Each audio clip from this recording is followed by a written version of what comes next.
sauvons cette société en état de décomposition avancée. Il fallait toujours un fait pour scruter les causes.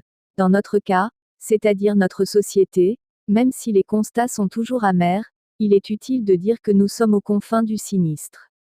Notre refus d'évoluer nous fait admettre cette situation de chaos.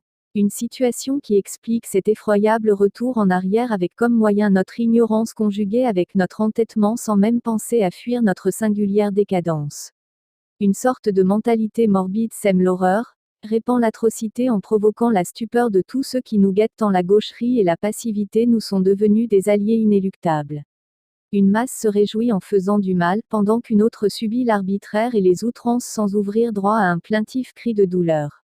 Une autre couche de citoyens plutôt de rapaces se plaisent dans l'art de tout dévorer profitant de l'absence ostensible de la sanction, dans un pays dévasté par le règne de l'impunité et du despotisme.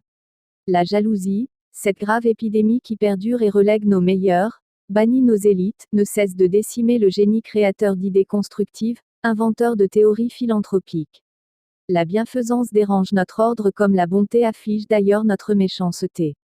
Les choses se déroulent sottement, la bêtise prend le dessus et s'empare du terrain de l'intelligence par la révocation et l'exclusion planifiée de nos penseurs. Notre environnement diffuse laidement la nature de nos comportements, la saleté qui émaille nos milieux émet un message clair d'incivisme, sans que personne ne se soucie de cette acerbe conjoncture. Chez nous, la vie languit et les esprits sont gelés par cette affreuse façon de procéder à anéantir notre ancestral héritage qui, pourtant, pourra indubitablement éveiller en nous le sentiment du regret et des remords.